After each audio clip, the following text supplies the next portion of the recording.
भाई good afternoon ladies and gentleman, ray optics lecture number 5 शुरू हो रहा है। इससे पहले कि शुरू करें, let us just briefly brush up what we did last time. Last time we saw lenses in contact, and अगर दो लेंसेज हैं कांटेक्ट में तो the equivalent focal length 1/f will be 1/f1 plus 1/f2.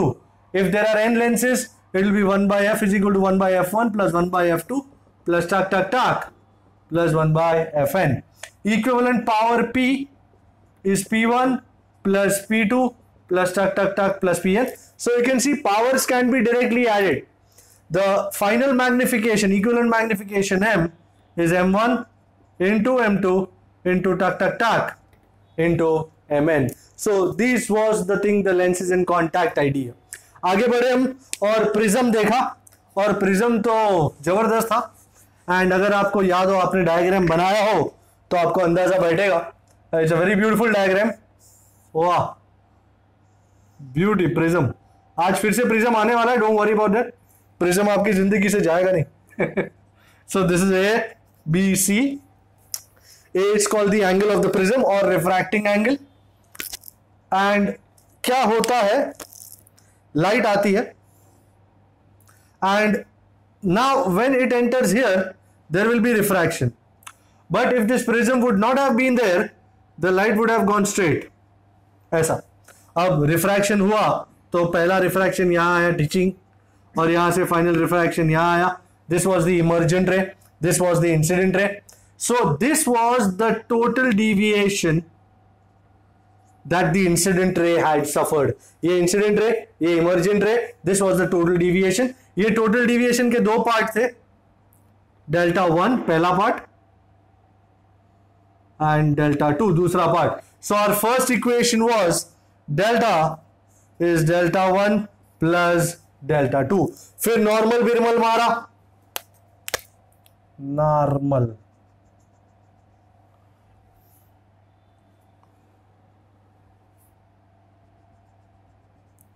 मस्त रहने का normal. अच्छा, नामकरण कर देते हैं, P Q R S। The angle between normal and incident ray is angle of incidence, let's call it I. Angle between refracted ray and normal is called R1. Angle between refracted ray and normal is called R2. And angle between emergent ray and the normal is called E. सबसे पहला AQLR लिया तो उसमें अपने को पता चला कि A प्लस QLR इज 180। फिर ट्राइंगल QLR लिया और उसमें पता चला R1 plus R2 plus QLR is 180। इन दोनों को इक्वेट किया and finally we got a lovely equation which said A is R1 plus R2। फिर I is delta 1 plus R1 देखा, E is delta 2 plus R2 देखा। So delta 1 is I minus R1 and delta 2 is E minus R2। ये दोनों को delta के equation में लगाया तो मुझे मिला delta is I plus E minus R1 plus R2 and R1 plus R2 कितना था, A। So पहले पार्ट का मेरा फाइनल इक्वेशन है delta is I plus E minus A. तो यहां पे अपना फर्स्ट पार्ट जो था वो खत्म हुआ। फिर सेकंड पार्ट पे गए। डिविएशन मिनिमम तब होगा when angle of incidence is equal to angle of emergence. So when I equal to E, this was the start of the second part. Deviation is DM, minimum deviation. इसमें DM डाला, इसमें I डाला, I plus I 2i minus A. As a result you get I is A plus dm by 2 and then Snell's law। भाई ये बाहर का n1 अंदर का n2, बाहर का अगेन n1। पहले AB को Snell's law मारा तो n1 sin I is n2 sin R1। You want me to write that? I'll write that। n1 sin I is n2 sin R1 and secondly n2 sin R2 is n1 sin E। n2 sin R2 is n1 sin E। हमको पता है I is equal to E, तो दोनों equate हो जाते हैं, तो ये दोनों भी इक्वल हो जाते हैं। सो R1 is R2 is R, we called it, and यहाँ पे डाला R plus R 2R, which gave us a very lovely equation. R is A by 2, और इसको उठाकर इसमें डाल दिया, and finally what do we get? Our final equation. What was our final equation? N2 by N1, which was N21, is sine of A plus dm by 2 over sine of A by 2. One of the most beautiful equations of the idea of the prism. I hope you've practiced this diagram many times over. तो आप आगे चलते हैं, ये वो था revision. अच्छा, फिर अगर angle of prism is small तो हमने साइन साइन निकाल दिया था. And I hope you remember the last thing we did was dm is a n21 minus 1. Okay, that was the idea. अब मैं सब उड़ा रहा हूं और आज का कार्यक्रम शुरू करने वाला है. अच्छा, इसमें कोई doubts? Any doubts? No doubts? Okay.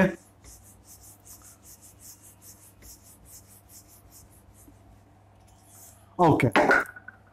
Now, what is dispersion?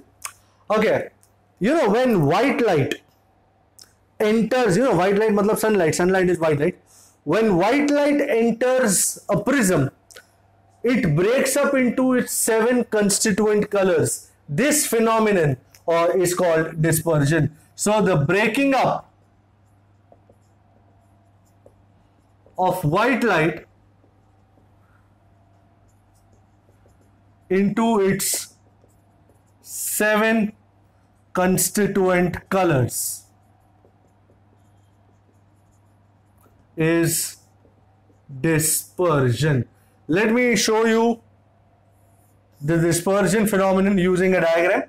Okay, supposing white light is incident here. This is white light and refraction होगा, everybody knows. पर रिफ्रैक्शन होने के साथ साथ you will also see that it will break up into 7 colors. You will see this. ये आया refraction, ये पहला कलर आया वायलेट, ये ब्लू है पर वायलेट की तरह बना रहा हूं, एंड ये आया last colour, this is called red. And finally जब वो इमर्ज आउट होते हैं,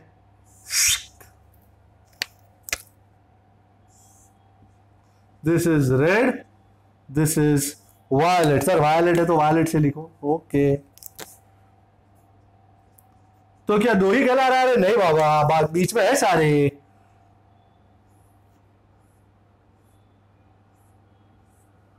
और कौन से हैं? Indigo, blue, green, yellow, orange, and this is red. We call this VIBGYOR, you know, for short, VIBGYOR, VIBGYOR. Look at this idea. Violet का bending आप देख रहे हैं सबसे ज्यादा हो रहा है, जबकि रेड का बेंडिंग सबसे कम हो रहा है. So violet bends the most while red bends the least. स्वाभाविक है, माइंड में सवाल आएगा कि सर ऐसा क्यों ये ज्यादती वायलेट लाइट के साथ और क्यों ये नरमी रेड लाइट के साथ, क्यों वायलेट ज्यादा बेंड हो रही है? Okay, there is a very important reason behind this. The reason lies in the idea of the different wavelengths of all these colours. So violet का वेवलेंथ अलग है, रेड का वेवलेंथ अलग है. I am sure you know electromagnetic waves किया था हमने. Visible light में 7 कलर होते हैं एंड सबका वेवलेंथ अलग होता है. So violet in vacuum, violet has minimum wavelength for visible light वाला स्पेक्ट्रम. कितना है वायलेट का? करीबन 400 नैनोमीटर कह सकते हो. करीबन 396 पॉइंट समथिंग है, बट 400 कह सकते हो. While red has maximum wavelength, लोग मानते हैं 700 नैनोमीटर है, पर 700 नैनोमीटर नहीं है, करीबन 656 नैनोमीटर है. करीबन 700 लेते हैं, that's a different story. But red का वेवलेंथ लगभग 656 नैनोमीटर, वायलेट का wavelength 400 nanometre. in vacuum all have same speed, but when they enter a different material like glass, this is a glass prism, the speeds change, and as a result the refractive index offered by glass to violet is more than the refractive index offered by glass to red. So due to different speeds in a dispersive medium मतलब जिसमें चीजों की speed change हो जाती, the refractive index offered by glass to violet is more than the refractive index offered by glass to red color. So that is, I'll write it as an equation. Refractive index offered to violet NV is greater than refractive index offered to red. अच्छा, last time में हमने equation देखा था कि deviation delta is a into n minus one. तो अगर NV और NR को कंपेयर करें as NV greater than NR, so do you agree delta V will be greater than delta R? Thus bending for violet is greater than bending for red. ये मैंने equation के साथ साबित कर दिया कि violet bends more than red color, and this is quite logical here also. वैसे जब ये फिनोमिनन डिस्कवर हुआ तब एक बहुत ही इंपॉर्टेंट कंट्रोवर्सी क्रिएट हुई थी. द कंट्रोवर्सी बीइंग कि ये प्रिज्म की वजह से ये हो रहा है, प्रिज्म में कलर है, जो व्हाइट लाइट के आने से वो प्रिज्म के अलग अलग कलर दिखाई दे रहे, या ये कलर लाइट के हैं. ये कलर क्या है, ये जो कलर दिख रहे हैं, okay VIBGYOR, are they due to this prism, the prism is giving out colours, और all these colours are there inside white light. ये न्यूटन के जमाने में ये कंट्रोवर्सी क्रिएट हुई थी. तो न्यूटन ने इस चीज का जवाब दिया कि नहीं, प्रिज्म तो सिर्फ एक मीडियम है, it is just breaking up the whole thing, and the whole thing, ये सारे कलर व्हाइट लाइट में बने हुए हैं. Now you will ask me sir ऐसा कैसा पता चला न्यूटन को? तो मैं ये उड़ा रहा हूं. I am going to take this part of and I am going to demonstrate the experiment that Newton performed. It is called reverse dispersion. And उसने क्या किया? उसने कौन? न्यूटन दोस्त थोड़ी है मेरा. उन्होंने क्या किया? That is a better idea. संबोधन सही होना चाहिए. He took two prisms and invert करके लगा दिया. This is an inverted prism. Okay. Now he made white light incident on one of them.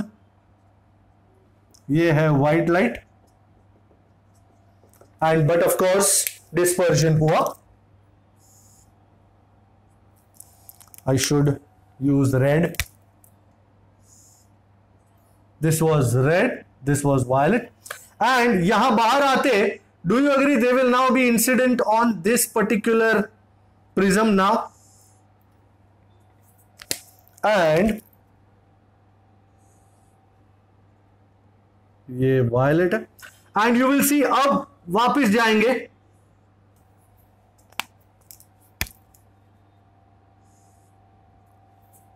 And to our utter surprise यहां से white light ये सब मिल गए अंदर, और व्हाइट लाइट बन के बाहर निकली, दस प्रूविंग दैट फैक्ट कि ये प्रिज्म में से नहीं निकले कलर. अगर प्रिज्म में से निकल रहे तो और कलर निकलने चाहिए थे, बट ये व्हाइट लाइट के ही 7 कंस्टिट्यूएंट कलर है जो एक प्रिज्म खोल देता है, 7 में डिवाइड कर देता है.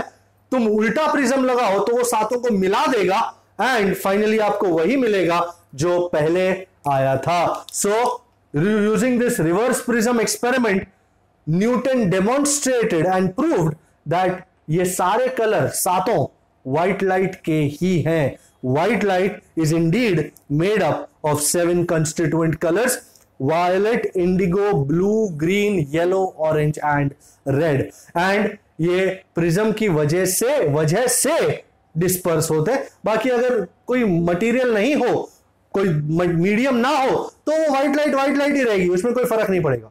हाँ, इंपॉर्टेंट ये बात है कि in vacuum all colours will travel, भले डिफरेंट वेवलेंथ्स है, they will all travel with same speed. Medium में आके स्पीड्स डिफरेंट हो जाती है। Alright, in vacuum all colours will travel with the same speed. Let me write that also. In vacuum is a non-dispersive medium. All colors and all EM waves travel with same speed only when they enter a medium, a dispersive medium at best. Their speeds, individual speeds, vary, they change. Okay, so this is the idea of dispersion of light. Any questions? All right, let's move on. The second phenomenon we see is called scattering of light. Scattering, जबरदस्त नाम है scattering। Sir कैसे, क्या scatter क्या हो रहा है? Light scatter हो रही है जी। कौन कर रहा है? पार्टिकल्स, मीडियम के particles.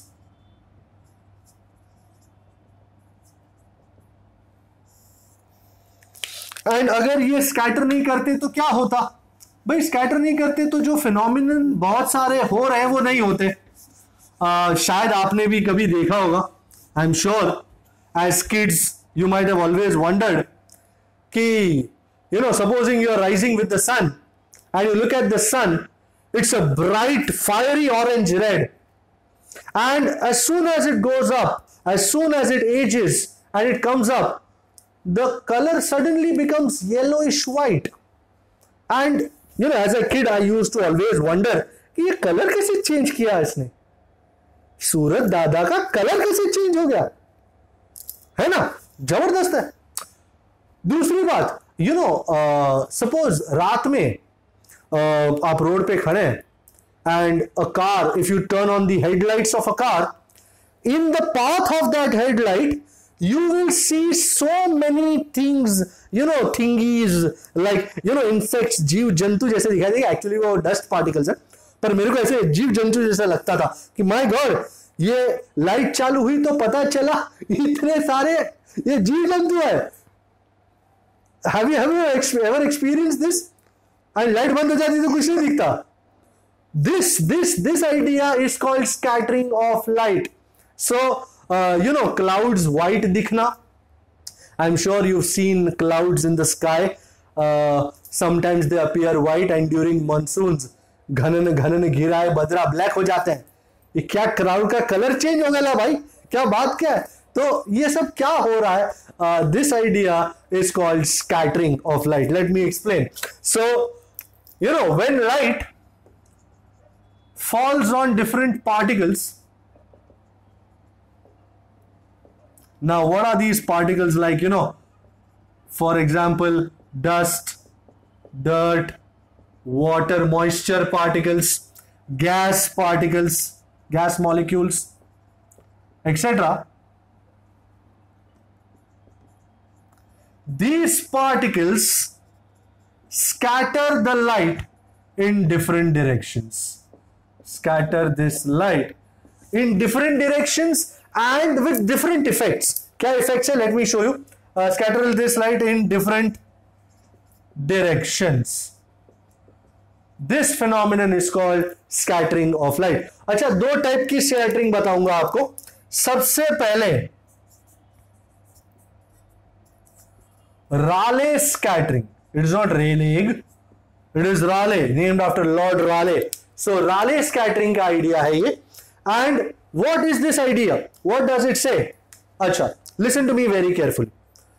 This scattering happens only in particles which have sizes smaller than the wavelength of light. Did you listen to me properly? This happens only in those particles if the size of the particles scattering the light is smaller, lesser than the wavelength of light. Smaller than the wavelength of light. And the question that you will ask me, I know, कि sir ऐसे कौन से particles हैं? Then the wavelength of light. That is, the size of the particles A has to be much smaller than lambda, the wavelength of light. ऐसे कौन से particles हैं? ऐसे particles हैं particles of the gases that make up the atmosphere. For example, the gas molecules that make up the Earth's atmosphere.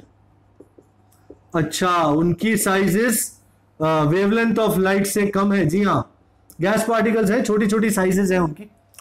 तो वो क्या करते हैं? According to Rayleigh, the scattering that these particles perform is inversely proportional to the fourth power of the wavelength. So this is going to be the most important equation here. The scattering is inversely proportional to lambda raised to 4. मतलब जिसका lambda ज्यादा उसका scattering कम, और जिसका lambda कम उसका scattering ज्यादा. बराबर. अभी लास्ट टॉपिक में ही मैंने आपको रेड और वायलेट का लैम्बडा बताया था. वी नो रेड का लैम्बडा कितना था? करीबन 656 नैनोमीटर. एंड वायलेट का लैम्बडा कितना था? 400 nanometre. So lambda red is greater than lambda violet. अच्छा, अगर लाल का लैम्बडा ज्यादा है एंड वायलेट का लैम्बडा कम है, किसका स्कैटरिंग ज्यादा होगा? सर वायलेट का ज्यादा होगा. Very good. Therefore scattering for violet color is much more than the scattering for red color. So, you know, during sunrise or sunset, sun horizon से just ऊपर आ रहा है, it has to travel a larger distance in order to reach the eyes of the observer. And वो atmosphere के सारे layers को पार करता हुआ सारे गैस मॉलिक्यूल्स के थ्रू सनलाइट आ रही है, व्हाइट लाइट आ रही है, आ रही है, आ रही है. वो आने के समय में वायलेट कलर जो है, यू नो, वायलेट मतलब I call it, you know, there are two distinct groups in VIBGYOR. One is the violet blue indigo, I call it the blue group, and the second is red orange yellow, I call it the red group. तो violet group का scattering बहुत ज्यादा हो जाता है. वो scatter हो रहा है, हो रहा है, हो रहा है, एंड फाइनली आपके आंख में लाइट पड़ती है. Ideally white light should have consisted of 7 colours, but sun से निकलकर आपकी आंख तक आने में blue group, violet group scatter होता चला गया, स्कैटर होता चला गया. रेड ग्रुप ही आपकी आंख में आया. And finally when you see the sun, आपकी आंख में सन में से, सन की लाइट में से सिर्फ रेड ग्रुप आ रहा है. एज अ रिजल्ट आपको सन कैसा दिखेगा? Orangish red. Have you seen it during sunrise और sunset? The sun appears orangish red. I know there is a small issue in your mind कि सर ये हिसाब किताब में थोड़ा गड़बड़ है. आपने कहा व्हाइट लाइट में से जो दो ग्रुप है, एक रेड ग्रुप और एक ब्लू ग्रुप, उसमें से दोनों आ रहे थे, उसमें से ब्लू ग्रुप स्कैटर हो गया, रेड ग्रुप अपनी आंख में आ गया, सन अपीयर्स रेडिश ऑरेंज, समझ में आ गया. तो ब्लू ग्रुप का हुआ क्या? कहां गया बेचारा? गया कहीं नहीं है. एक बार सन से नजर हटाकर आसमान में नजर डाल के देखो. वो ब्लू ग्रुप के सारे कलर्स, ब्लू, वायलेट, इंडिगो, पूरे स्पेस में फैल गए हैं. एंड यू नो, जैसे छांट दिया हो किसी ने कलर पूरे स्पेस में, वो स्पेस को हम स्काई कहते हैं, sky. So if you see the sky has that blue colour all over it. That is the reason why we say the sky appears blue. I'm sure you've seen the blue sky. Actually there is nothing called sky, I'm sure you know. So space ही है, infinite space. But क्योंकि blue group का scattering पूरे space में फैल गया है, that is the reason the sky, the space appears blue. किसी ने ये भी कहा होगा कि just a moment, आप इसको देख लो. So as I was saying that the violet group, the blue group gets scattered throughout the infinite space and as a result sky appears blue. लोग कहते हैं रॉकेट में अगर आप जाओ ऊपर तो थोड़े टाइम बाद सब कुछ ब्लैक हो जाता है क्योंकि कोई स्कैटर ही नहीं कर रहा है light. You know, I used to have this idea when I was a kid. कि I heard when I was maybe in 5th or 6th, maybe you have heard also, that the moon does not have any light of its own. It just reflects the light of the sun. And I used to be like कि रात में सन तो है नहीं और moon नजर आ रहा है, तो अगर सन अपनी लाइट मून को दे रहा है और मून मुझे नजर आ रहा है तो सन की लाइट आती कहां से है, वो पाथ क्यों दिखाई नहीं दे रहा है? Did you have this question in your mind when you were a kid? I'm sure everyone has. कि if moon does not have any light of its own, stars की तो खुद की लाइट है तो हमको stars दिख रहे हैं, पर मून की तो खुद की कोई लाइट नहीं है, वो तो सन की लाइट रिफ्लेक्ट कर रहा है, तो why don't we see the path of that sun's light? Have you ever wondered? Because there is nothing in space that will scatter or show the path of sun's light. And क्योंकि कुछ है ही नहीं तो आपने को वो path दिखाई नहीं देता. हाँ, जब आप आपकी बीम चालू करो हेडलाइट की तो रास्ते में डस्ट पार्टिकल्स हैं जो उस बीम का ग्लो रास्ते पे देंगे. अगर रास्ते में ऐसे कोई पार्टिकल्स ही नहीं होते तो लाइट आपकी स्कैटर नहीं होती. So that's the most important idea कि स्कैटरिंग लाइट का पाथ वगैरह तभी दिखेगा जब उसको स्कैटर करने वाले पार्टिकल्स हो. So this was the idea of Rayleigh scattering and due to this so sun appears reddish orange at sunrise and sunset and sky appears blue. ऐसा जरूरी नहीं है कि सनसेट और सनराइज के टाइम पे ही स्काई ब्लू हो. ये ब्लू कलर काफी चिटका रहता है, आप दोपहर में भी देखोगे तो ब्लू नजर आएगा. हाँ, सन भले सन नॉर्मल व्हाइटिश ही नजर आ रहा है, येलोइश, बट आसमान ब्लू नजर आता है, ये पक्का कलर है. So this is the idea about Rayleigh scattering. Any questions about Rayleigh scattering? Okay, well let's go on. The second type of scattering is Mie scattering. You know Gustav Mie, उन्होंने इस scattering को discover किया था ना. उसमें क्या होता है? As I said, Rayleigh scattering is possible only in particles which have sizes smaller than the wavelength of light. Me scattering will occur in particles which have sizes more than the wavelength of light. So this occurs in particles having sizes larger than the wavelength of light. That is a much greater than lambda. अब किसका size light के wavelength से ज्यादा होता है? For example dust particles,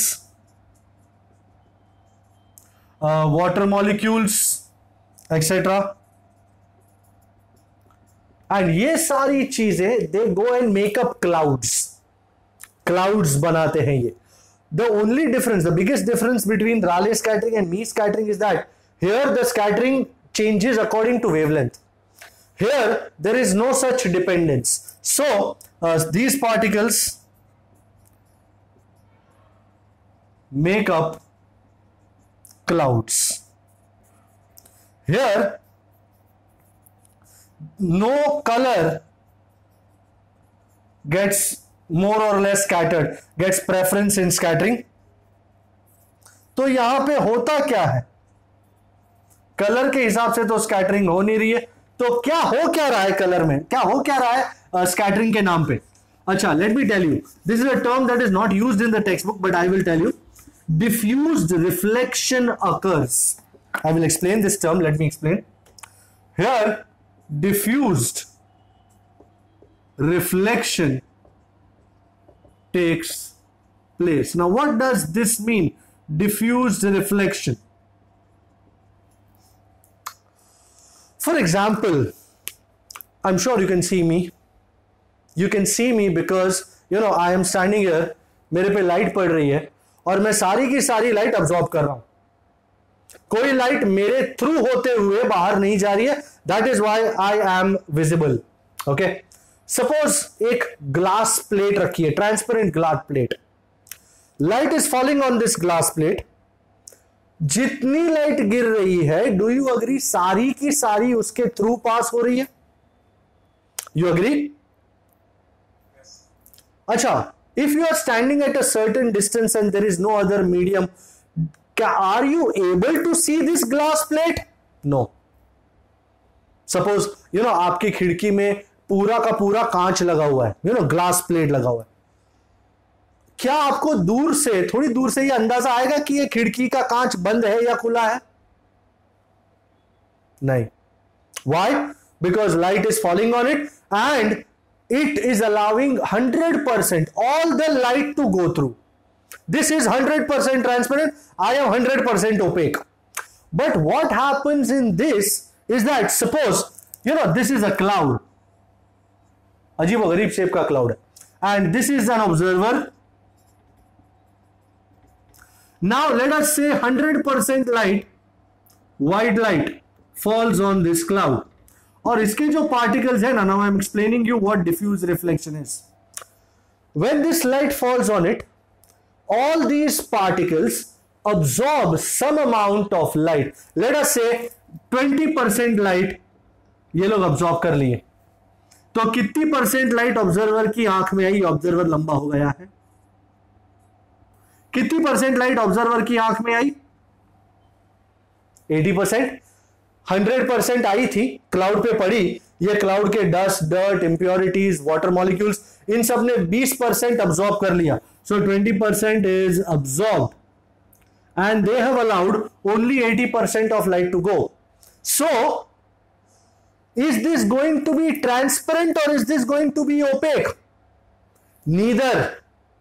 क्योंकि इसने थोड़ा बहुत लाइट खा लिया है, तो एंड क्योंकि 100% लाइट बंदे की आंख में नहीं आ रहा है, तो उसको ये सब दिखाई देगा, उसको ये क्लाउड दिखाई देगा. बिकॉज ये क्लाउड ने थोड़ा बहुत लाइट अपने पास रख लिया है. पूरा का पूरा जाने देता, 100% जाने देता, तो this cloud would have been transparent. But because it is absorbing around 20% of the light, so this is going to be visible and it is allowing 80% of white light to go through. तो इस बंदे की जो आंख में पड़ रहा है, सारे कलर्स आ रहे हैं, तो इसको ये क्लाउड कैसा दिखेगा? White. So because all the colours are coming. ऐसा नहीं कि कोई कलर कम आ रहा है, कोई कलर ज्यादा आ रहा है, ऐसा नहीं है. सारे के सारे कलर आ रहे हैं, बट थोड़े कम आ रहे हैं. एंड क्योंकि थोड़े कम आ रहे हैं, so this cloud is visible and the cloud appears white. The cloud is not actually white. ये क्लाउड नाम का कोई चीज ही नहीं है. It is just a collection of some particles. I am sure आप फ्लाइट में बैठे होंगे, you might have gone through a cloud. पहली बार मैं क्लाउड के थ्रू गया था, तो I had a very dangerous feeling in my stomach कि ये कुछ अंदर जाके ठोक बीक देगा, तो अंदर कुछ हुआ तो क्लाउड के अंदर. बट थैंकफुली क्लाउड के अंदर कुछ नहीं था and physics saved my life. कोई इशू नहीं था उसमें. So it's just made up of particles and because these particles absorb some amount of light, तो ये क्लाउड हमको दिखाई देता है. बाकी अंदर कुछ है नहीं. Okay, so this is the idea of clouds appearing white due to diffuse reflection. On the other hand, monsoon clouds, I'm sure it's a very lovely, exciting time for you. जून की शुरुआत होती है एंड आसमान में काले बादल छा जाते हैं. Can you give me an idea कि क्या हुआ होगा? क्यों बादल काला हो गया? किसी ने काला कर दिया उसको? किसी ने कलर चेंज किया उसका? क्या? Why does a cloud appear black? Why should a cloud appear black? Because in that case, yeah, absolutely. What? 100% Absolutely. जो ये सिचुएशन हो रहा था, अब जो ये व्हाइट लाइट गिरी इसमें, these are made up of moisture clouds are made up of water particles. ये बड़े बड़े, वो लाइट आती है, ये सारी की सारी अब्सॉर्ब कर लेते हैं 100%, and as a result 0% light reaches the eyes of the observer.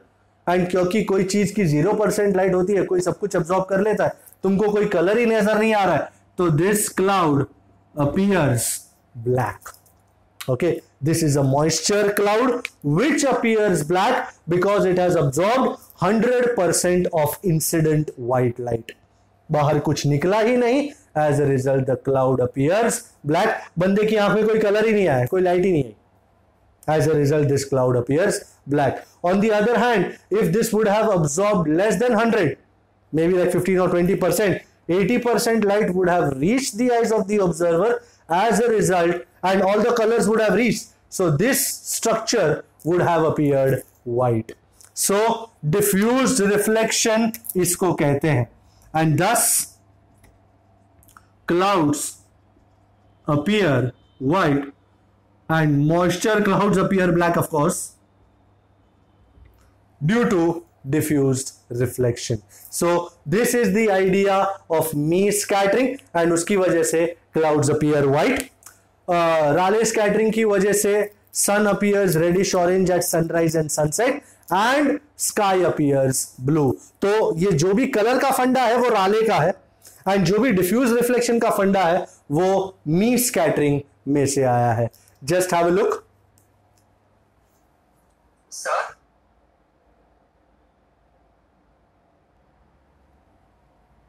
Alright, so welcome. Scattering खत्म हुआ एंड रेनबो शुरू हो रहा है. रेनबो, वाह, इट्स अ लवली आइडिया. एकदम नॉस्टैल्जिक हो जाते हैं. यू नो, बरसात होती है एंड बरसात के बाद जब सन राइजेस अगेन, तब एक नया फिनोमिनन आसमान में नजर आता है. I am sure everybody seen that कि you know this is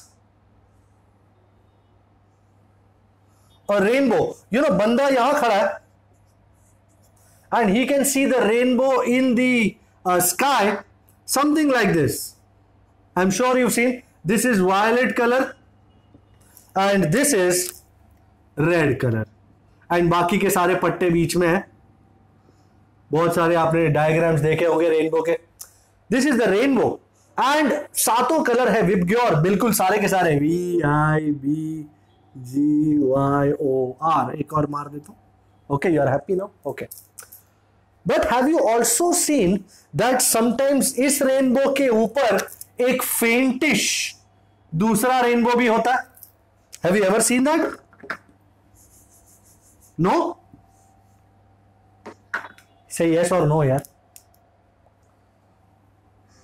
No, shit. You can go to galleries and find out there are some good photographs. इसके ऊपर एक और छोटा सा इंटेंसिटी में डिफरेंट रेनबो फॉर्म हो सकता है. ऐसा नहीं कि होता ही है. और उसमें रेड सबसे नीचे होता है. एब्सोल्युटली. वैसे फोटोग्राफ्स अवेलेबल हैं और हाँ, वो कुछ कंडीशंस होने पर ही फॉर्म होता है. पर दिस जो मेन रेनबो है, it is called primary rainbow, and ये जो फॉर्म कभी कभी होता है, it is called secondary rainbow. Okay, the most important feature between these two, the striking feature is that in a primary rainbow the colours are violet, indigo, blue, green, orange, yellow, red, VIBGYOR. जबकि in a secondary rainbow the order of the colours is inversed. Red से शुरू होता है और violet पे खत्म होता है, बाकी सारे कलर्स बीच में. Also this is the main rainbow. इसकी इंटेंसिटी काफी कम होती है, so quite less intensity. And ऐसा कभी कभी होता है कि ये सेकेंडरी रेनबो नजर आता है, बाकी नहीं नजर आता. But the most important condition कोई भी टाइप का रेनबो नजर आने के लिए यह है कि बंदे के पीछे, बंदा एक डायरेक्शन में देख रहा है तो बंदे के पीछे सन होना चाहिए. मतलब सपोज मैं यहां खड़ा हूं और सामने रेनबो देख रहा हूं. My god, lovely rainbow, beautiful, photographic moment.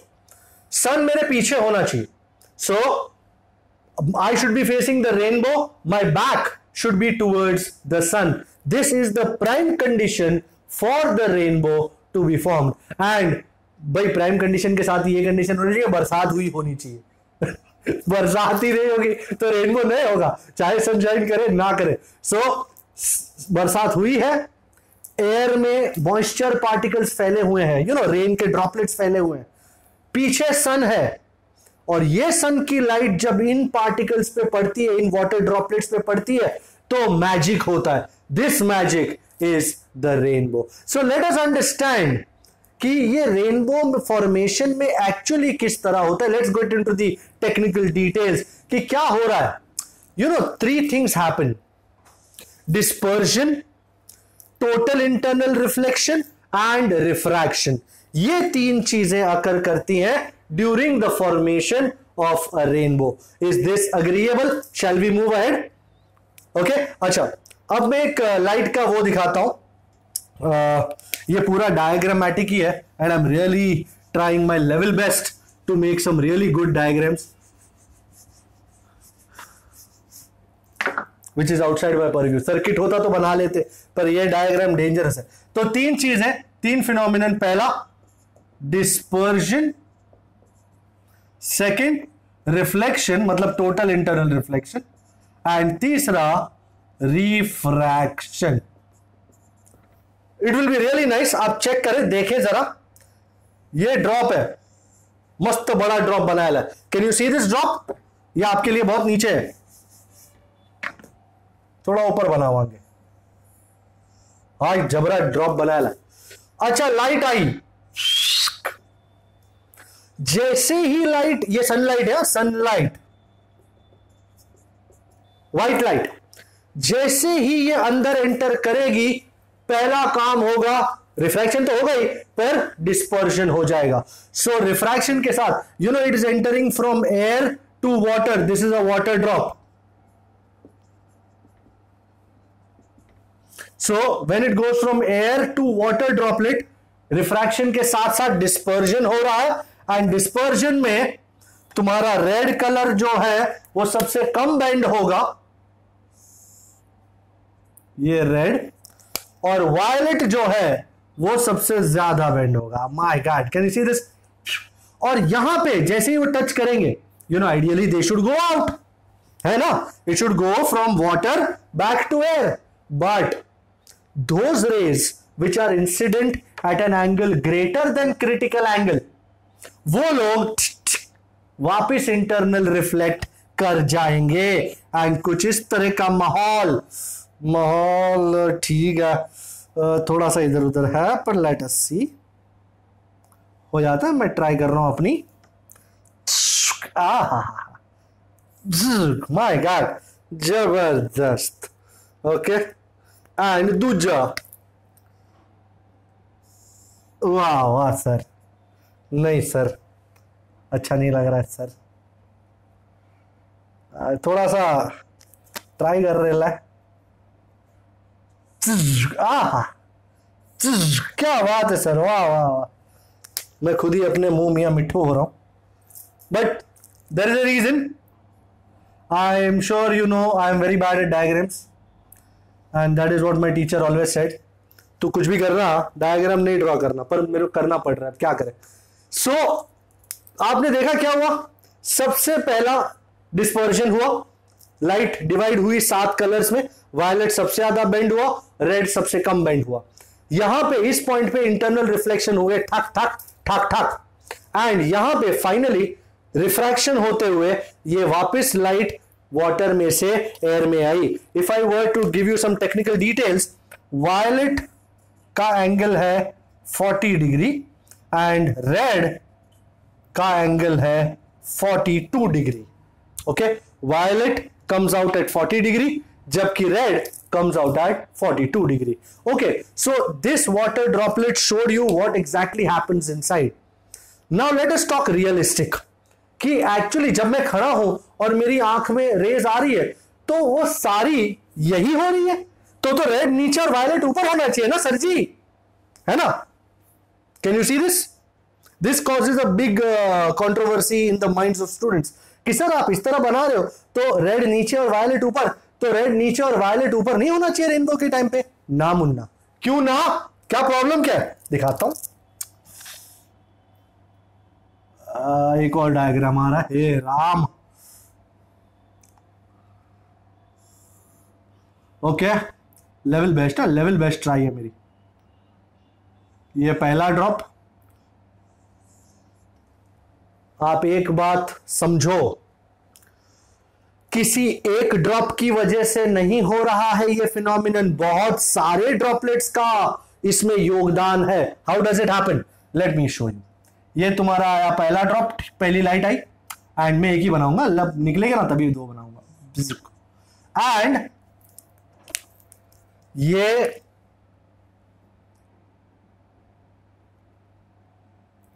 पहले लाल, मोहे रंग दो लाल। अरे लाल कर दिया,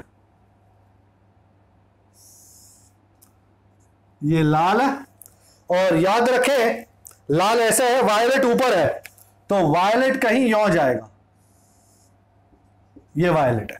ओके, यहां बंदा खड़ा है, यहां बंदा खड़ा है, ये human eyesight, eye ball what ever.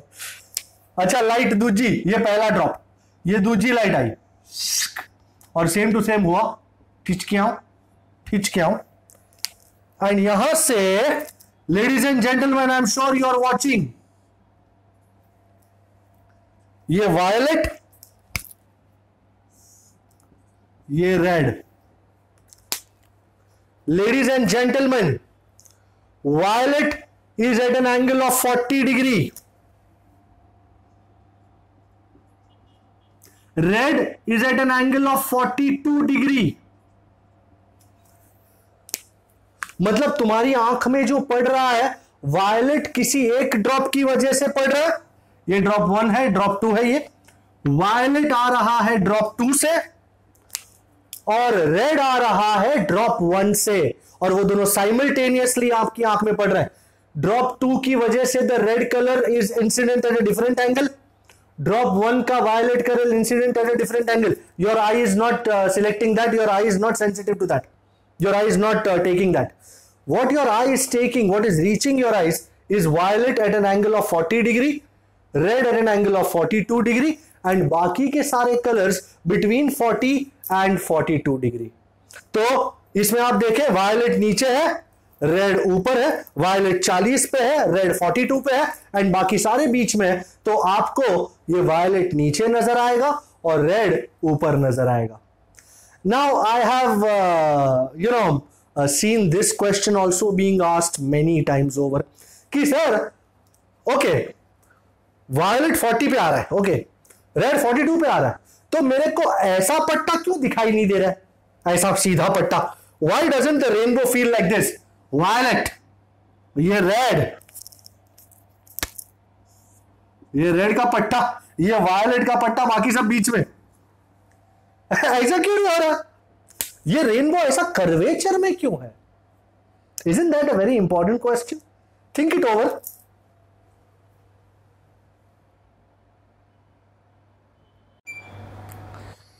So let's get back to the question कि सर आप बोल रहे हो वायलेट 40 डिग्री पे आ रहा है, ओके, कहीं और किसी और ड्रॉपलेट में से रेड 42 पे आ रहा है, ओके, और बाकी के सारे कलर्स कोई भी अलग अलग ड्रॉपलेट्स में से 40 और 42 के बीच में आ रहे, अग्रीएबल।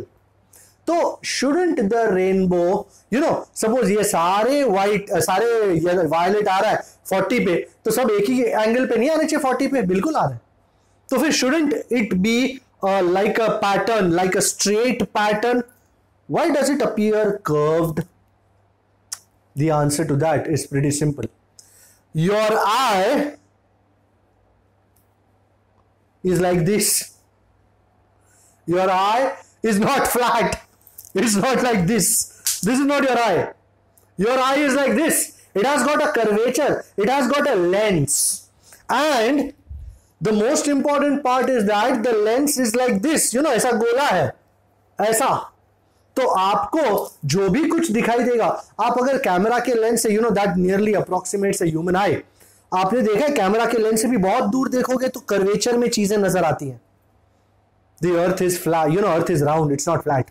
एंड ऊपर देखोगे तो आपका आई बॉल जो है वो उसका कर्वेचर, यहां से सीधा मेरे को दिखाई दे रहा है 40, बट ये वाला मेरे आंख के साथ 40 नहीं करेगा, यो करेगा 40, बिकॉज मेरी आंख गोल है, स्फेरिकल। तो स्फीयर के साथ 40 डिग्री करने के लिए उसको स्फेरिकल में ही जाना पड़ेगा। एंड एज अ रिजल्ट मेरी आंख के साथ ये सारा जो पट्टा है वो सारा मेरी आंख के साथ 40 डिग्री बना रहा है। Do you understand? Because the eye is not flat, the eye is curve, the eye is spherical, and as a result वो सारे पट्टे में ऐसे कर्व में नजर आते हैं। Okay, that is the formation of a primary rainbow. इसमें वायलेट नीचे है, रेड ऊपर है, अलग अलग ड्रॉपलेट से आ रहे हैं, पर जो भी ड्रॉपलेट्स का वायलेट 40 डिग्री पे आ रहा है वो मुझे यहां आ रहा है, 42 पे आ रहा है, जो रेड वाला वो ऊपर आ रहा है। As a result I can see a curved primary rainbow take place. Agreeable? Is this okay? Any questions? All right. The second question, how does a secondary rainbow appear? Okay. भाई जैसे primary rainbow में एक बार dispersion हो रहा है, एक बार reflection और एक बार रिफ्रैक्शन। सेकेंडरी रेनबो के लिए रिफ्लेक्शन 2 बार होता है। Let me show that to you. Secondary में 2 बार रिफ्रैक्शन होता है, एंड जब वो आता है आंख में एक अलग ही सीन होता है। तो let me show that to you. ये ड्रॉप 1, ये drop 2, and this is like this, and you can see sunlight, you know sunlight आई, ये सनलाइट आई, ये पहला यू नो रिफ्रैक्शन, यहां पे इंटरनल रिफ्लेक्शन ये रहा, ये पहला इंटरनल रिफ्लेक्शन है, यहां होगा दूसरा, फिर ठड़ांग यहां, एंड फाइनली ये रे नीचे आएगी। तो नीचे ये रहा बंदा आएगा, आएगा, डोंट वरी, आप टेंशन मत लो। डायग्राम बना डाला तो लाइफ झिंगा लाला। ओके, इसमें लाल कहाँ है? लाल, आहा रंग दो लाल। ये बंदा और उसकी आंखें, ध्यान से देखना।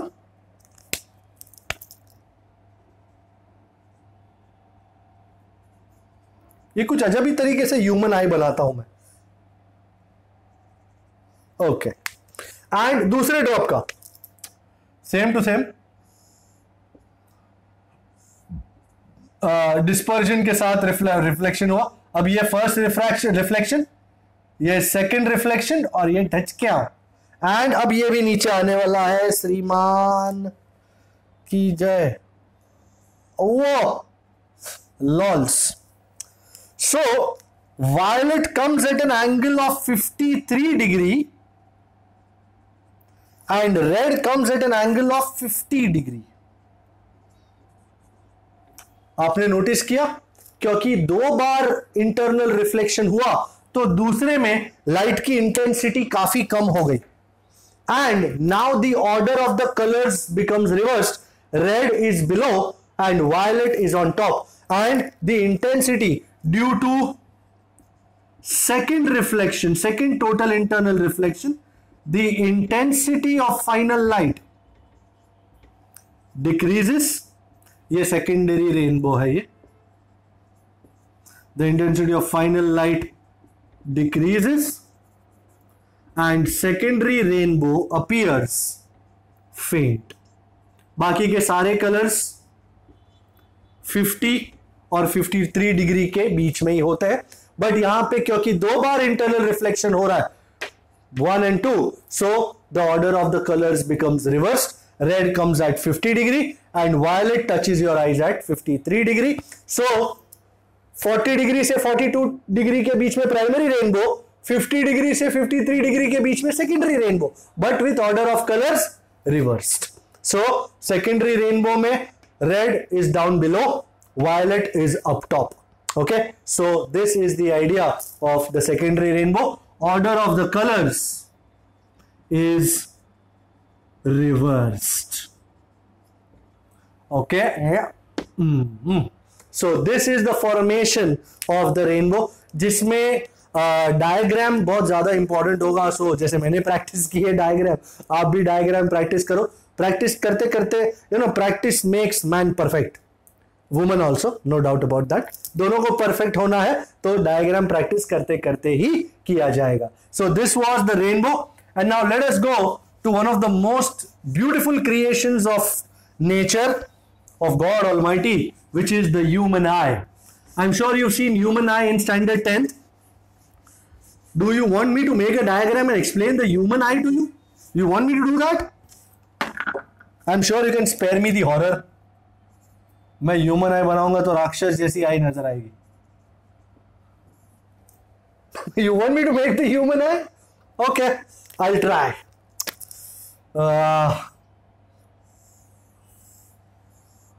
It's quite a little bulgy phenomenon. थोड़ा सा ज्यादा बल्जी हो गया. और यहां पे कहीं पे लेंस होता है और ये सीलियरी मसल्स है.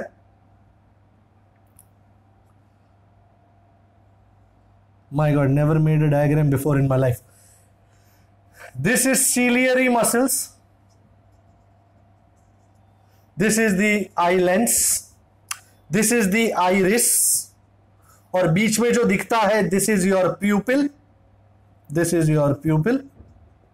And ये जो बाहर नजर आ रहा है ना, ये part, this is called cornea. बाहर का जो पार्ट नजर आता है, ये कॉर्निया है. एंड यहां पे there is a mixture of nerves here. यहां से कहीं से ऑप्टिक नर्व जाती है which connects to the brain. And यहां सारे नर्व्स हैं.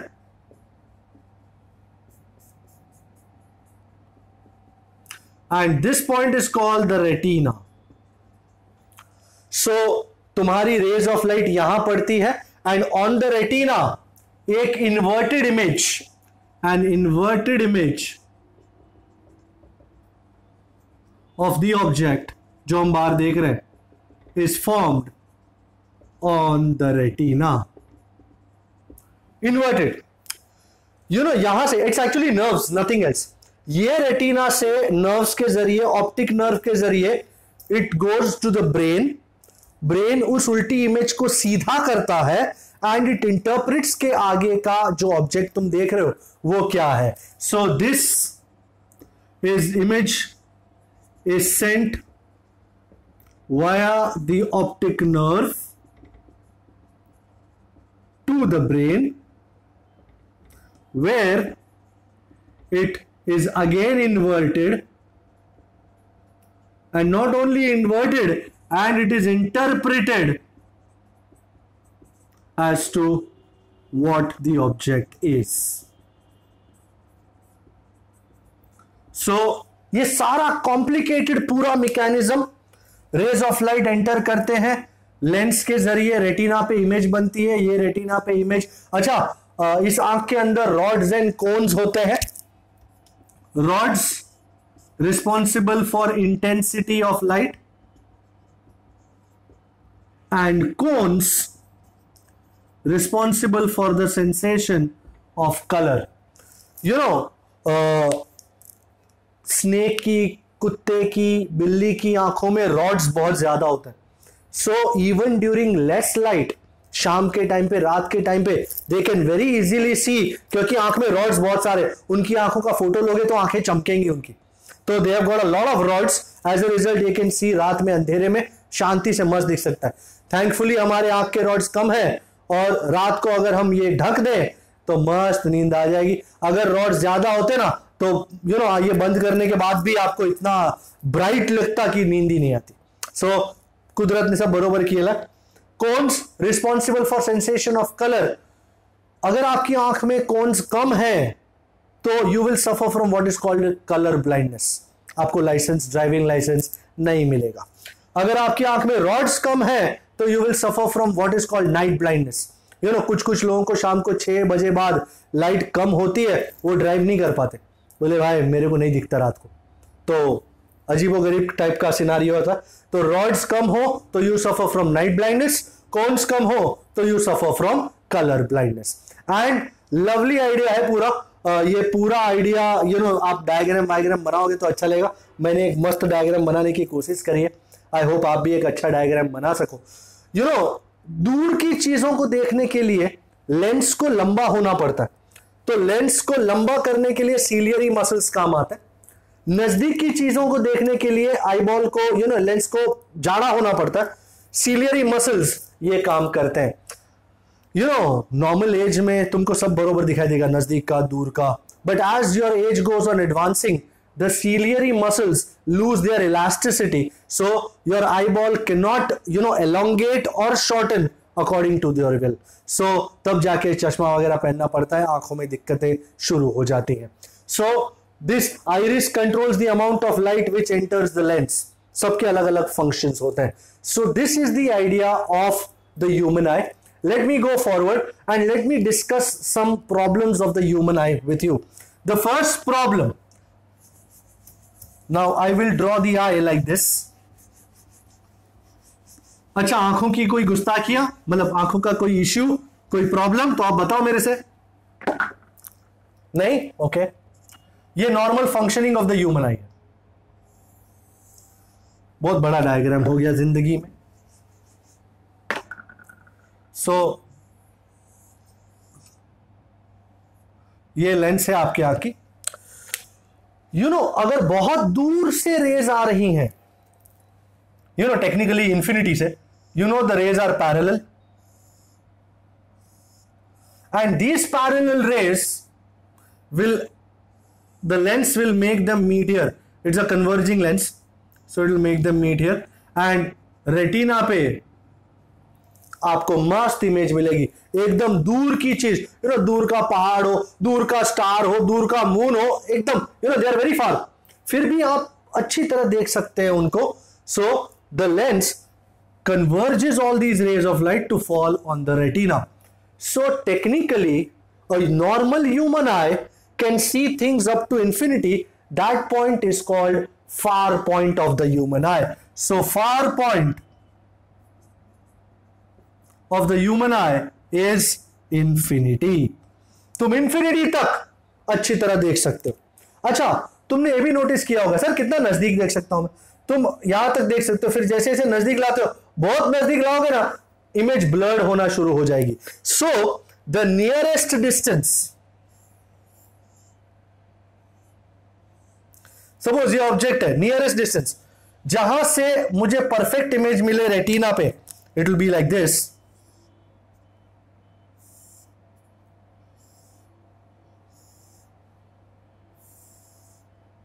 So it is perfectly forming on the retina. तो ऐसी डिस्टेंस को हम कहते हैं नियर पॉइंट या least distance of distinct vision, least distance of distinct vision, and that is 25 centimetre. So for a healthy human I the near point is 25 centimetre. 25 centimetre दूर तक रखोगे परफेक्ट नजर आएगा, जैसे उससे नजदीक आने लगोगे ना, इमेज ब्लर्ड होना शुरू हो जाएगी। तो 25 centimetre is the least distance या least distance of distinct vision, जहां पे बॉडी होना चाहिए to have a good image on the retina. वहां से लेकर दूर इंफिनिटी तक आप चीजों को अच्छी तरह देख सकते हो। Infinity is called far point. भाई कभी कभी उम्र की वजह से या कोई और भी चीजों की वजह से हमारा आंख ये नॉर्मल फोकसिंग बरोबर नहीं कर पाता। So for example, let me give you an example. Suppose ये ह्यूमन आई है,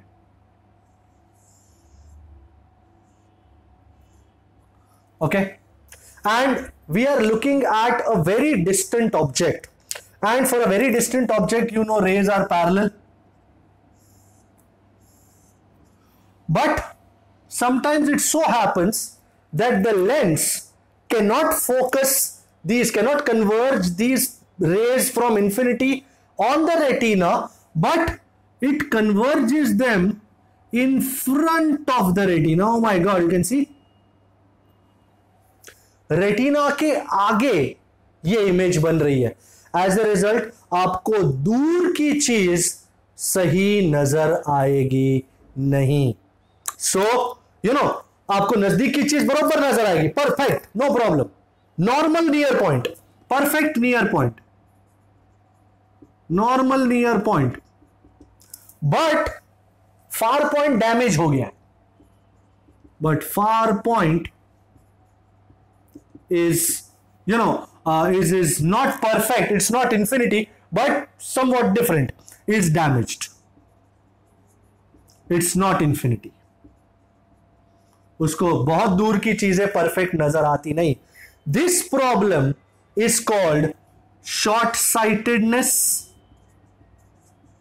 क्योंकि उसकी शॉर्ट साइट परफेक्ट है, साइटेडनेस, और it is also known as myopia. जिस प्रॉब्लम से इंसान को नजदीक का तो सही नजर आता है, but when he goes to views far away things, those things do not appear clearly, the image appears in front of the retina, it appears blurred. This is called myopia. And in order for him to see things here, I think let us use a diverging lens. मैं diverging lens use करूंगा तो शायद, और वो भी perfect power का, perfect focal length का, तो ये मेरे को यहां पे मैंने ये कॉन्केव लेंस नजर आया, डाइवर्जिंग लेंस, ये थोड़ा डाइवर्ज कर देगा, एंड अब क्या बात है, परफेक्ट रेटिना पे अपने को इमेज मिला. सो मायोपिया को करेक्ट करने के लिए we use a concave lens of a proper power of a proper focal length. So this is called myopia, जिसमें नियर पॉइंट बरोबर है 25 centimetre perfect, but far point infinity नहीं है, फार पॉइंट अब डैमेज हो गया. तो चश्मा कौन से लेंस का पहनना चाहिए? Concave lens of a proper focal length. तो वो ऑप्टिशियन ही निकाल के देगा कि भाई क्या दिक्कत है तुम्हारा, क्या नहीं. This is called myopia. अब सेकंड वाली बात करते हैं. डायग्राम नवाई करना पड़ेगा. हाय हाय हाय हाय हाय. You understand all this? Any issues? Wow. Same आंखें,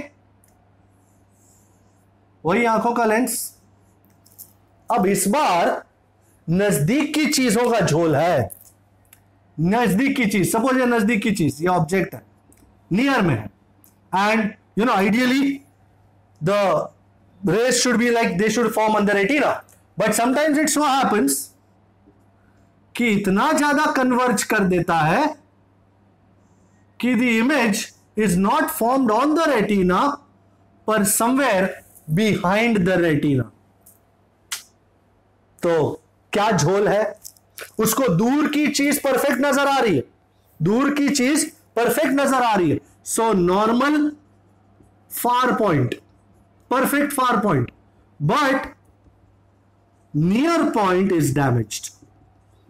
उसको नजदीक की चीज बरोबर से नजर आ रही नहीं है. तो इस प्रॉब्लम को कहते हैं फार साइटेडनेस. उसको दूर का बरोबर नजर आ रहा है, और it is also called, technical term है, हाइपर मेट्रोपिया. फार साइटेडनेस या हाइपर मेट्रोपिया. अब क्वेश्चन ये है, बंदा आ गया भाई, करेक्ट कैसे करे सर? अरे डोंट वरी यारा, चश्मा तो लगाना पड़ेगा सर. हाँ लगेगा लगेगा, चश्मा भी लगेगा, बट कैसा टाइप का चश्मा लगाना मांगता है वो भी देखना है. We'll use a convex lens which will converge. हमको ये आगे लेना है ना, तो कन्वर्ज करना पड़ेगा थोड़ा. तो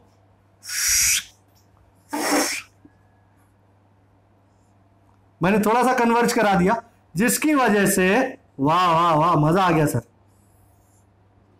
परफेक्ट रेटिना पे आपको इमेज मिला. So you should use a convex lens of the proper focal length in order to correct this problem which is called hypermetropia और फार साइटेडनेस. आपका फार पॉइंट बरोबर है, इंफिनिटी है, बट नियर पॉइंट डैमेज हो चुका है. मतलब आपको 25 सेंटीमीटर की चीज परफेक्टली नजर नहीं आएगी, आपको थोड़ा दूर लेके जाना पड़ेगा. भाई कितना है, भाई क्या लिखा है? आपने देखा होगा, आपके पिताजी कभी कभी ऐसा करते हैं. वो सपोज चश्मा पहना है, उनको नजर नहीं आ रहा क्या लिखा है यार, तो उनको चश्मा ऐसा ऊंचा करना पड़ेगा देखने के लिए, क्या लिखा है बाबा. हाँ अब ठीक है. तो ये चीजें हो जाती हैं, ऐसे बहुत सारे लफड़े होते हैं आंखों में. मतलब प्रॉब्लम्स होते हैं आंखों में, बट टेंशन नहीं लेने का। तो ये होता है हाइपरमेट्रोपिया। अच्छा, तीसरा इशू जो हमको डिस्कस करना है, एक्चुअली इस प्रॉब्लम का रेटिना के साथ कोई लेना देना नहीं है, but what has happened is that, अच्छा दिस प्रॉब्लम का नाम बता देता हूं, it is called astigmatism. Maybe hypermetropia myopia के साथ भी आ सकता है ये। You know, sometimes it so happens, you know, what is this letter I have written here? H. But when an astigmatism related person looks at this, उसको कैसा नजर आएगा पता है? हो सकता है ये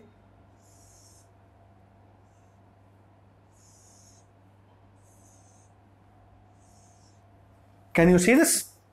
उसको जो वर्टिकल लाइंस है वो परफेक्ट नजर आ रही है, बट ये जो बीच की हॉरिजॉन्टल लाइन है थोड़ी फेंटिश नजर आ रही है। On the other hand normal person को ये तीनों लाइंस, दो वर्टिकल और एक हॉरिजॉन्टल, परफेक्ट सेम नजर आ रही है। बट अस्टिग्मैटिज्म है किसी को और वो भी हॉरिजॉन्टल कर्वेचर का है, तो उसको ये दो वर्टिकल लाइन परफेक्ट नजर आएगी, हॉरिजॉन्टल नहीं आएगी। या फिर ऐसा हो सकता है,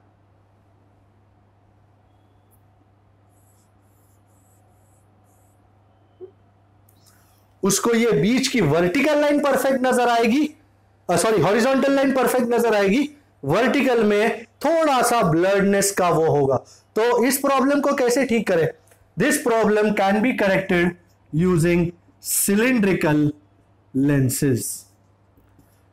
अक्सर आप ऑप्टिशियन अंकल के पास जाते हैं, अंकल चश्मा आ गया, देखो तो जरा नंबर क्या है, वो नंबर देखते हैं, फिर आपको बोलते हैं एक काम कर तो वो लेटर पढ़ दो, फिर तुम बोलते हो ये एच है या कुछ है, फिर वो इसको ऐसे घुमाते हैं, अच्छा अब देख तो हाँ कुछ ऐसा नजर आ रहा है, नहीं मजा नहीं आया, ओके वो निकाल के कुछ और डालेंगे, ये देख तो ये देख तो। I am sure you experience that. अगर आप ऑप्टिशियन के पास चश्मा बनवाने गए, he is trying to find out आपको हॉरिजॉन्टल कर्वेचर का प्रॉब्लम है या वर्टिकल कर्वेचर का। यूजुअली मायोपिया के साथ अस्टिग्मैटिज्म आता ही है, सो वो आपको बोलेंगे तुमको -2 नंबर का चश्मा है और उसके साथ में सिलिंड्रिकल है, तो तुम बोलोगे सिलेंडर मतलब क्या, गैस का सिलेंडर? पहली बार मैंने सुना तो ऐसा लगा -2 और सिलेंडर, बोला सिलेंडर भी दोगे क्या साथ में? बोले नहीं नहीं सिलिंड्रिकल चश्मा लगेगा। बोला पता नहीं यार क्या बोल रहे।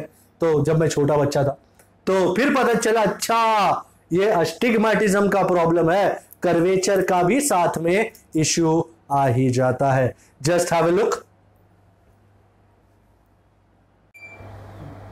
ओके, इलस्ट्रेशन 9.10 करने जा रहा हूं, पेज नंबर 337 पे। What focal length should the reading spectacles have for a person for whom the least distance of distinct vision is 50 centimetre? हम लेंस के लिए इक्वेशन तो लगा ही सकते हैं, you know -1/u + 1/v is 1/f, but it is imperative to understand what exactly this numerical means. Okay, let me tell you what it means. Suppose ये आंख है इंसान की, एंड यू नो उसको अब यू नो उसका least distance of distinct vision ये point है, let us call this point A, कितने सेंटीमीटर पे है? 50। इसका मतलब ये है जो नॉर्मल ह्यूमन आई का least distance of distinct vision होता है वो ये होता है 25 सेंटीमीटर।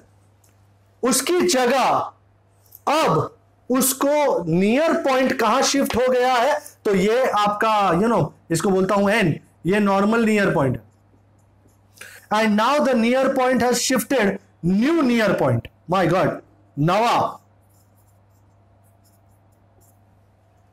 तो भाई नॉर्मल 25 सेंटीमीटर पे दिखना मांगता है, इसका मतलब यह है कि जो चीज जो ऑब्जेक्ट 25 सेंटीमीटर पे होना है उसकी इमेज कहां फॉर्म होती है उसको?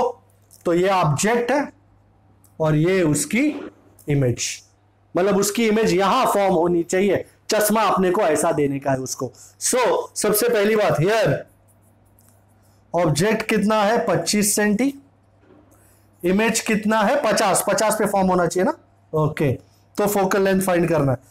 भाई अब तक मैं नहीं जानता हूं कि मुझे उसको कौन सी फोकल लेंथ, कौन से टाइप का लेंस देना है, कॉन्वेक्स या कॉन्केव, यही मेरे को बताएगा किस टाइप का है। सर कन्वेंशन लगाओगे साइन का? एब्सोल्युटली सर, ये तुम्हारा डायरेक्शन ऑफ लाइट है, सब कुछ यहां से मेजर होना है। तो कैन यू सी यू भी माइनस है, वी भी माइनस है, लेट अस सी। तो -1/u plus 1/v is 1/f and let us rock and roll. -1/-25 -1/50 is 1/f। Let me, ये गया तो 1/25 -1/50, इधर 2 लगा देता हूं, 2 तो दिस इज 2/50 -1/50, नीचे 50 2 - 1 is 1 and as a result उल्टा कर दिया मैंने, माइनस साइन नहीं है मतलब प्लस है। ओ मतलब भाई आंसर प्लस में आया है। कौन सी लेंस होनी चाहिए? Convex. As f is positive, lens is convex. And अगर पावर पूछा होता तो P वुड बी 1/f। भाई चश्मे का पावर क्या होना चाहिए? कोई लोड नहीं जी भाई, 50 सेंटीमीटर मतलब 0.5 मीटर। सो +2 डायोप्टर का चश्मा बंदे के लिए बनाना जरूरी है। जो यहां पे तुम उसका चश्मा लगाओगे तो जो 25 पे रखा जाएगा वो उसको 50 पे नजर आएगा और वो अच्छी जिंदगी जी पाएगा। Okay, so this is 9.10। ये हाइपरमेट्रोपिया का सम था। मैं आगे बढ़ रहा हूं, इलस्ट्रेशन 9.11 का पहला नंबर करने जा रहा हूं, बाकी का आप पे छोड़ूंगा मैं। 9.11 करने के लिए पहले मेरे को उड़ाना पड़ेगा। 9.11 लगे हाथों आप न्यूमेरिकल 27 भी देख सकते हैं कि ऐसा है कि चेक शर्ट है और उसको चेक शर्ट में से कुछ जो नॉर्मल चेक्स हैं उसको दिखाई नहीं दे रहे हैं, तो उसको किस टाइप का प्रॉब्लम है? भाई अगर आपको हॉरिजॉन्टल या वर्टिकल चेक्स बरोबर नहीं नजर आ रहे तो अस्टिग्मैटिज्म का इश्यू है। और अस्टिग्मैटिज्म किस चीज से क्लियर होता है? सिलिंड्रिकल लेंसेज से।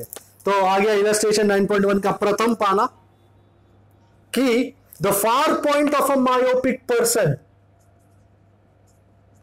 is 80 centimeter in front of the eye. What is the power of the lens required to enable them to see very distant objects clearly?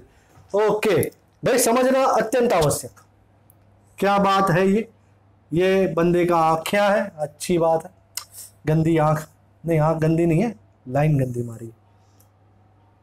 Oh shit यार। Okay now it's good. और ये उसकी आंख की lens. What is the normal far point of a human eye? Infinity.